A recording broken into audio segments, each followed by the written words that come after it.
আসার পর আব্বাজান আদমের কোনো শত্রু নাই, তিনি দাওয়াত দেয়, কোনো শত্রু নাই।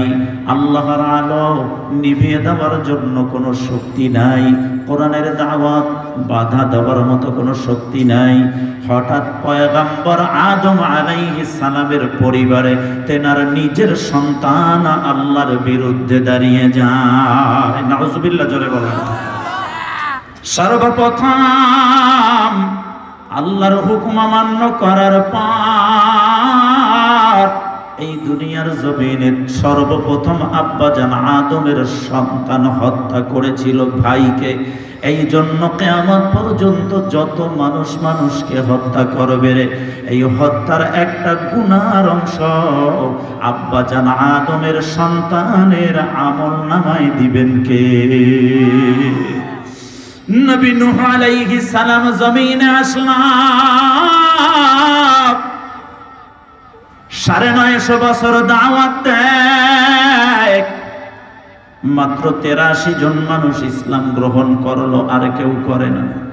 এত মেহনত পয়গম্বর নূহ আলাইহিস সালাম আল্লাহর কাছে বলে, আল্লাহ এত লম্বা দাওয়াত দেওয়ার পরে আমার দাওয়াত গ্রহণ করে না, উল্টা আমাকে পাগল বলে। আমার পরিবারের আমার আপন সন্তান পর্যন্ত আমার দাওয়াত গ্রহণ করে না। আল্লাহ বলে, পয়গম্বর কিস্তি আমি বানায়া দিব, ঈমান যারা মানছে তারা কিস্তিতে উঠে যান। আমি আল্লাহ এই জমিনবাসীকে আমি আমার আযাব গজব তুফান দিয়ে ধ্বংস করে দিব। জোরে বলেন আল্লাহু আকবার। তুফান শুরু হয়ে যাবে।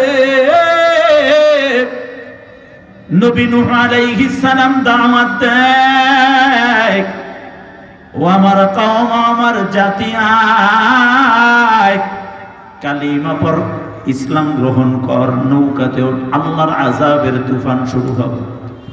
সমস্ত মানুষগুলো নবীকে পাগল বলা শুরু করলো। এমনকি মরুভূমির উপর নৌকা আল্লাহ দিয়েছেন, 1,24,000 তক্তা দিয়ে নৌকা তৈরি হয়েছে। আল্লাহু আকবার, জোরে বলেন না। নবী দাওয়াত দিল, কেউ মানে না। এর ভিতর থেকে পয়গম্বর নূহ আলাইহিস সালামের আপন সন্তান কেনান দাওয়াত স্বীকার করে না, বলে, আব্বা তোমার আল্লাহ আমার সাথে পারবে না। এরা ভেবেছিল আল্লাহ এদের সাথে পারবে না। আল্লাহ যখন ইচ্ছা করে মুহূর্তের ভিতরে জমিন থেকে ক্ষমতাধরকে ভাগায়া দেয়। জোরে বলেন ঠিক কিনা? কেউ ভাবে না এত তাড়াতাড়ি স্বৈরা শাসকদের পতন হবে। বুঝলে আওয়াজ দিয়া বলেন ঠিক কিনা? কিন্তু পতন যিনি ঘটান তিনি কে? গত বছরও মাহফিল করতে পারেন এই সম্মানিত নেতা বলেছেন, ও মুসলমান, মোবাইল খুলেছি, কোরআনের আয়াত দেখতেছি, অন্য কোনো উদ্দেশ্য না। এই কোরআনের কথা এখনো যেমন বলি, গত বছর বলেছি, 19 বছর যাবত কোরআনের ময়দানে কথা বলি। আলহামদুলিল্লাহ। কথা বলতে গেলে ডান থেকে বলে, হুজুরে এটা বলা যাবে না, এটা বলা যাবে না, এটা আবু জাহেল বলছে। আর যারা বলবে ওরা আবু জাহেলের উত্তর শুনি। বলেন ঠিক কিনা? মুমিনরা বলবে কোরআন পড়ো, কোরআন দিয়ে সংসদ গড়ো, কোরআন দিয়ে জমিনটা চালাও। জোরে বলেন ঠিক কিনা? কোরআনের রাজ বাংলায় কায়েম হোক, চাই কি চাই না? আল্লাহ কবুল করেন। জোরে বলেন আমিন। নূহ আলাইহিস সালামের সন্তান বলে, আব্বা আমি 140 হাত লম্বা। আজকে আসার সময় আপনাদের ওই সেই চারপাশ দিয়ে ঘেরা জান্নাতি যে ঘরটা, জান্নাতি ঘরের ওয়াল ভাঙা দেখে আসছে। বুঝেন নাই মনে হয়? জান্নাতি ঘরটা দেখে আসছে। আহারে কি শান্তি, শান্তি কি শান্তি। আমাদেরকে বলছে ওই মিষ্টি কুমড়া দিয়ে কি খাইতে হযরত?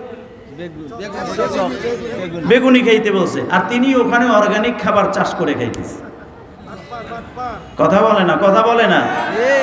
মোবাইলে টাকা ঢুকাই, ওয়াজের পয়সা আমি। মোবাইলে টাকা ঢুকাই, ওয়াজের পয়সা আমি, চিল্লাই আমি, বুক ব্যথা হয় আমার, ঘাম ঝরে আমার। অলরেডি আমার ব্যাগের ভিতরে দেখেন একটা গেঞ্জি ভিজা আছে, তার মানে মিরপুর 1 নম্বরে একটা ভিজাই আইছি। কথা বুঝেন নাই মনে হয়? তাহলে ঘাম ঝরলো আমার, গেঞ্জি ভিজলো আমার, টাকা ঢুকাইলাম আমি। কয় কে নিছে, কে নিছে? কয় পদ্মা সেতুতে টান দিছে। কথা বুঝেন নাই মনে হয়? তো পদ্মা সেতুতে যদি টান দেয় তাই এত ঋণ আসলো কেন? এখনো ঋণ হবে কেন? মাস গেলেই কোটি কোটি টাকা কেন দিতে হবে? তার মানে ভিতরে ভেজাল ছিল, বুঝতে পারলে বলেন ঠিক কিনা? বেতন ছিল কত আপনাদের? এত কোটি টাকা কোথা থেকে আসলো?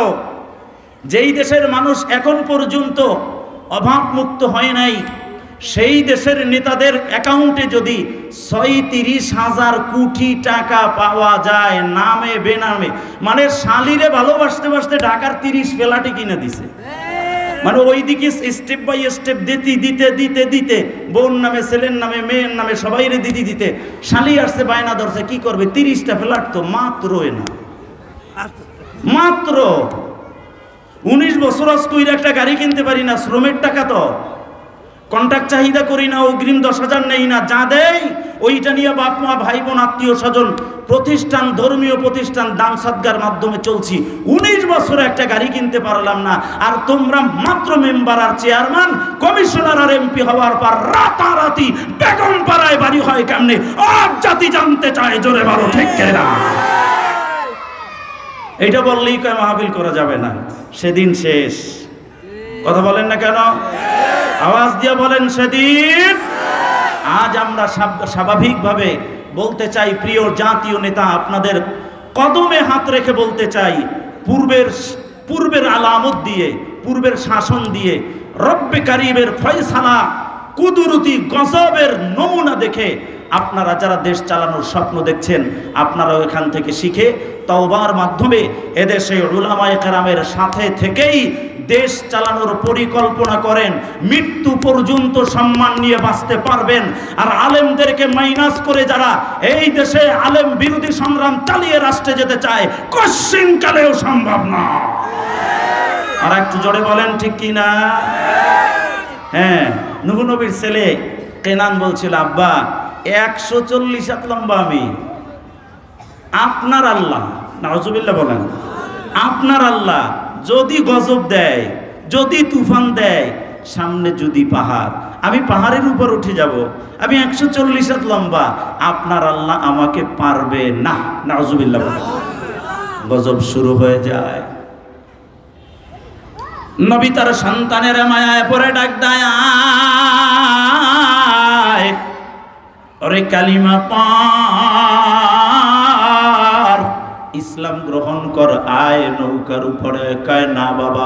একবার ডাক দেয়, দুইবার ডাক দেয়, তৃতীয়বার যখন ডাক দিবে রে, এমন সময় আল্লাহ জবাব দেয়, পয়গম্বর নূহকে, তোমার সন্তানকে একটা বার ডাক দিও না, ও কালিমা না মানার কারণে এখন তোমার পরিবারের কেউ না, তামাম বিশ্বে যত মুসলমান আছে রে, কালো হোক, সুন্দর হোক, ধনী হোক, গরিব হোক, একমাত্র কালিমা গ্রহণ করার কারণে গোটা বিশ্বের মুসলমান আমরা একটা পরিবার। কলিজা খুলে বলেন ঠিক কিনা? ও নবী যদি ডাক দেয়,